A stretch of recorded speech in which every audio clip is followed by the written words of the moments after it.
Hey everybody, Dr. G here. I'm a clinical and forensic psychologist as well as a body language expert, and today we're going to be analyzing the behavior and body language of Luigi Mangione in court.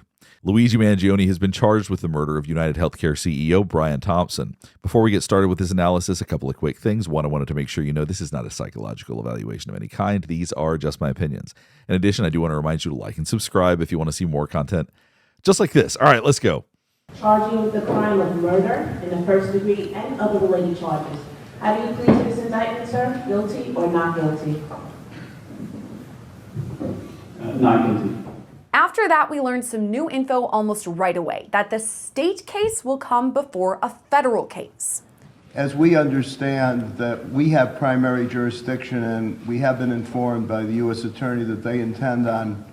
Now, I want you to look at the way that his body is positioned right here, particularly his neck. You can compare it to all the other people in this frame. If you notice the attorney, her neck is positioned in a fairly normal way. The police, their chins are down. Now, Luigi Mangione's chin is up. Now, the difference is that he does not feel threatened in any way. Now, oftentimes, officers will take a defensive stance because that's what they do for a living. So you see that they all keep their chins down, whereas he's keeping his neck very exposed, which means that he does not feel vulnerable right now, which is very interesting given the context. We're going to talk more about this, so let's keep going. And we have been informed by the U.S. Attorney that they intend on allowing us to try our case first. So with respect to whatever goes on there, as the party with primary jurisdiction. Now, I do get it. It looks like he's trying to see something right now. He's looking around his attorney. He's sitting up very straight. But you are going to see he does continue to expose his neck in this way. Before we keep going, I'm going to talk to you for just a quick minute about safety. One of the main reasons I created this channel is to help people stay safe, whether it's through recognizing body language or just understanding the warning signs of danger. In today's digital age, your personal information could be at risk, leaving you vulnerable to scams, identity theft, and fraud. That's why I'm excited to share today's sponsor, Aura. Aura is an all-in-one digital safety solution that helps protect you and your family from data breaches, fraud, and identity theft. Here's the reality. The less personal information you have online, the safer you are. Aura helps remove your data from those shady broker websites that sell it to scammers. They monitor the dark web for your information, alert you to potential threats, and even allow you to lock your credit file with just a tap. Their features are designed to stop problems before they happen.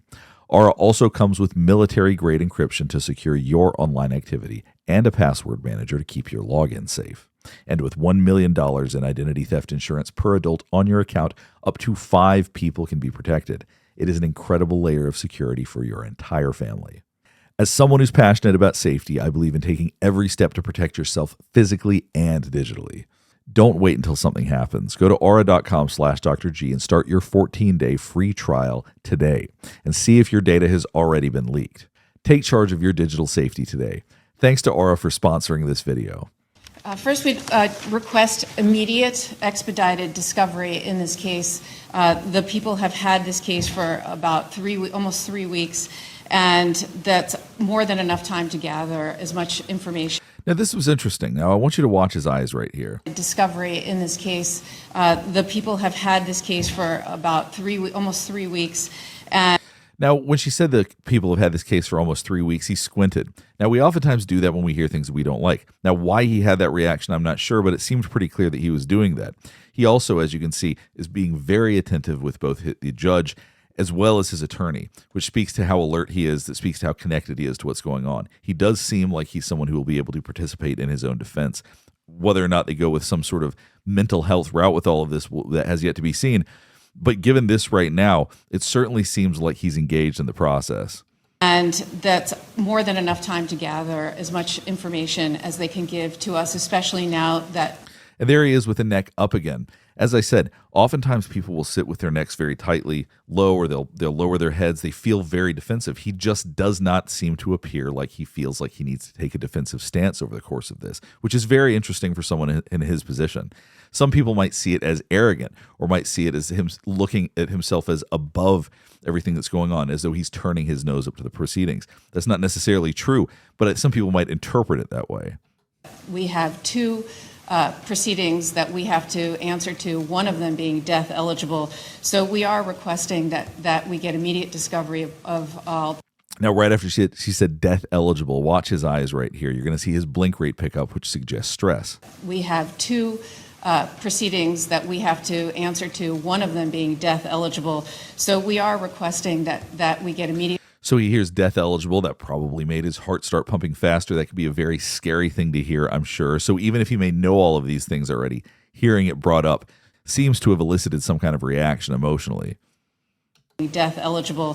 So we are requesting that we get immediate discovery of the New York City Police Department and FBI and federal and state documents. And the second thing I want to make a record of, Your Honor, is I'm very concerned about my client's right to a fair. Now, it's interesting. He's processing a lot right now. When she was talking about the FBI and police, you see him looking up, looking around. You can see him deep in thought. And he also looks at the camera, which I always like to point out because it goes to show their awareness that they're being watched. And the reason that's important is that sometimes people react differently because they know they're being watched. They think about how they're being perceived. So keep that in mind, that now that he's thinking about and is aware of the camera, that could change his body language a little bit. Department and FBI and federal and state documents. And the second thing I want to make a record of, Your Honor, is I'm very concerned. See, right there he notices the camera. Guaranteeing his right to a fair trial, but none of the safeguards have been put in place yet here. In fact, it's just the opposite of what's been happening. He's a young man, and he is being treated like a human ping pong ball between two. So you can see when she said he's a young man and then touches his shoulder, he's having appropriate responses, which suggests, once again, that I don't think that they'll be able to go for some sort of insanity defense, at least not currently. He certainly seems to be very sane right now, and he had an appropriate response. That's the kind of response you would see from most people if they made a comment about you, touched your shoulder, raised your eyebrows, let out a polite smile. So there doesn't seem to be anything unusual about his body language in that way, which sometimes we see in court. Two warring jurisdictions here. These federal and state prosecutors are coordinating with one another, but at the expense of him. They have conflicting theories in their indictments, and they are literally treating him like he is. So she said they have conflicting theories in their indictments, then he scoots back. Something about that made him think and process what's going on right now. And they're literally... See him purse his lips? It shows disapproval. So it's interesting that he seems to be showing disapproval right now with what's being said. At least that's typically what we associate with what he was just doing with his mouth. Treating him like he is... like some sort of political fodder, like some sort of spectacle. He was on display for everyone to see in the biggest staged perp walk I've ever seen in my career. It was absolutely unnecessary. He's been cooperative with law enforcement. He had been in custody for over a week. So once she said that, once again, it seemed to give him some confidence. He raised his chin when she said that. He seems to like what his attorney's saying. He really does seem to believe what she's saying, be connected with what she's talking about. He waived extradition. He was cooperative at all accounts. There was no reason for the NYPD and everybody to have these big assault rifles that, frankly, I had no idea was in their arsenal. And to have all of these, the press there, the media there, it was like perfectly choreographed. And what was the... And you're seeing him raise his eyebrows, as I've said before. That makes people focus on our face. So as she's saying this, it seems to be that he wants to bring a bit of attention to himself, probably because he agrees with what she's saying. But it's interesting to see him raising his eyebrows, even though he's not saying anything. So he's feeling something. His face is reacting. Under Lauro v. Charles, the Court of Appeals for the Second Circuit has held it to be clearly established that these staged perp walks to the media, unrelated to a legitimate law enforcement objective, is unconstitutional. And I submit there was zero law enforcement objective to do that sort of... You keep seeing him react to what she's saying. And what that says is that he really does believe in this defense, the process that they're talking about, the ideas that are being brought forward, that he is connected with this. You see him nodding his head, taking in deep breaths, leaning back. He does seem to be thinking that this is the defense that he wants, that he agrees with what's being said, so to speak. Submit there was zero law enforcement objective to do that sort of perp walk. There's absolutely no need for that whatsoever. And frankly, Your Honor, the mayor should know more than anyone about the presumption of innocence that he too is afforded when he dealing with his own issues. And frankly, I submit that he was just trying to detract from those issues by making a spectacle of Mr. Mangione. And there are consequences to this. Now, even though you're seeing some body language, one thing that we are not seeing is he doesn't seem to be putting on a performance. We see this sometimes when people know that the cameras are on, and that doesn't mean it's not affecting him at all. It could be, but it's not that he's performing. He's not having overactive reactions to things. It doesn't have these big displays of emotions, which sometimes we do see. We're not seeing anything like that right now. This all does seem pretty natural from what I can tell.